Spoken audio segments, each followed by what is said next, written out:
Hey guys, Lawrence here from Unicorn Reviews with the Be Quiet Dark-Base Pro 900. This is the second attempt at building the ultimate full tower, so this is the revision 2 unit. If you already have the revision 1, don't worry, you can just buy the basement and the other stuff separately.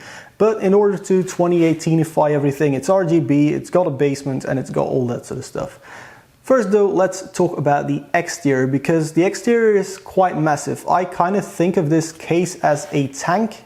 It's huge on the outside, but on the inside it's not that roomy. And so yeah, let's get started on the outside. There's basically metal top, bottom and front, and it's all brushed aluminium, which looks stunning as long as you don't have to touch it. And that's a bit of an issue because the front door has these push buttons, 2 of them, one in the top, one in the bottom. And you have to actually push them in order for the door to swing open. Behind that door is a stepless fan speed adjuster. Now, this case comes with 3 Be Quiet Silent Swings 3 140mm fans, and they run at 1600 RPM maximum speed. But it's a stepless fan speed controller, so you can really fine tune it for the perfect balance between airflow and noise levels. Now, on the chamfered edge between the top panel and the front panel is all the I/O. So there is dual USB 3.0 Type A ports. Those use a standard header, and then on the other side there's a Gen 2 Type C port along with a charging USB 3 port as well. Those use the new Gen 2 header, which my motherboard sadly doesn't support. There is a massive hard drive activity light, a ginormous power button with, again, a lot of lights in it. And then there are the audio and microphone jacks. There's also a tiny little RGB controller button to cycle between the RGB modes on the built-in RGB controller.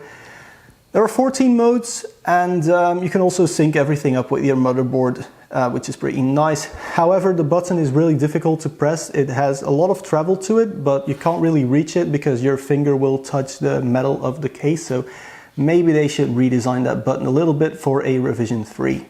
Now, as you can see, there aren't any air intakes in the front, bottom or top. There are a few tiny little slots in there to get most of the heat out, but all of the breathing happens through the sides of the case. So there is mesh on the side, front and, well, the top side as well, so your fans can breathe in, and there is a lot of room in there. I did a lot of testing. It is, as you can probably see from my sweaty face and my shining arms from the heat, it's super hot in Belgium right now, and it's been for over a month.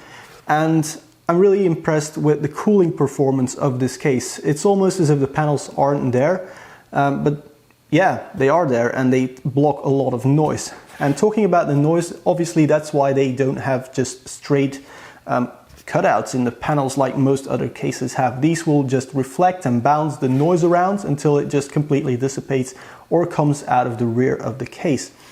On the left side, there is this bitumen, so that will further dampen the noise. It's something we first saw with the Fractal cases. There's similar stuff on the front panel as well, so it really dampens all the noise with this case. What's really special about the left side is there is this removable panel where you can then put dual fans, but more about that side of the case later. Something this case has that a lot of people may call ancient are 5¼ inch bass. They can be useful for pump res combos. Those used to be massive back in the day, and you can use these, or if you want to use like an SD card reader, which the case doesn't have for some reason. I would really appreciate an SD card reader, by the way, but if you want that sort of stuff, you have dual 5¼ inch bass, or you could just put more hard drives in there.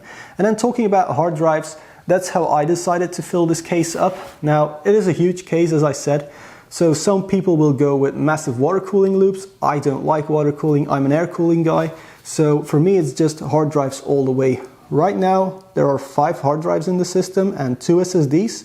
And that's a bit of a weird one because there is room in the front area for 5 hard drives, but it only comes with 3 brackets. And for a case in this price range, you know, should have just come with all the brackets. You can also remove the optical base entirely and just have 2 more hard drives in there, which is pretty nice.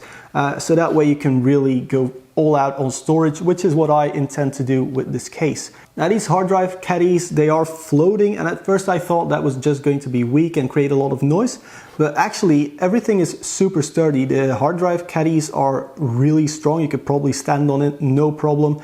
And the rubber mounts are great for dampening vibrations, even with these really loud server drives that I have in here at the moment. So that's all really nice. However, because of how you install the drives, it's 7 screws per hard drive. So that's a reoccurring theme with this case, and you're gonna need a screwdriver. The reason you'll need a screwdriver is because of the insane amount of screws with this case. Everything is configurable, so you can run your ATX motherboard the way I have it right now. If you have your system on the left of you, you can still see in because the panel, the window can go on the other side, and then the blank panel can go on this side, and everything can be put upside down, and the power supply can go in the bottom or in the top. You can put everything in this case pretty much wherever you want it. You know, hard drives in the top, hard drives in the bottom, whatever. It's your case, you can do whatever you want. And that's really awesome. It's super inspiring if you want to do a new build. For me, I've been using this hardware for a while, so I know I don't really need anything super fancy, but it is a really nice option to have, but it comes with a bit of a drawback. For example, installing the power supply. I had to read the manual to figure out how to do it. So the power supply slides in from one side, but it's on the secondary bracket, and then you have to plug in a short cable that goes to the rear plate where there's another power switch. So first you have to make sure your power supply itself is switched on, plug in the cable, screw everything in place, screw the other thing in place, and then flick the switch on the rear plate. If you forget to turn on your power supply first, you're gonna have to undo 3 screws here, 3 screws here. So that's 6 screws just to access the rear of your power supply. And that's a very reoccurring theme once again here. There's a lot of screwing going on just to get to everything. Same for if you want to get to the dust filter, the entire bottom has to come off. If you want to take out the 5 1/4 inch base, you have to take off the front panel or the top panel. You really need a good screwdriver, and maybe Be Quiet should just include one in the massive accessory box.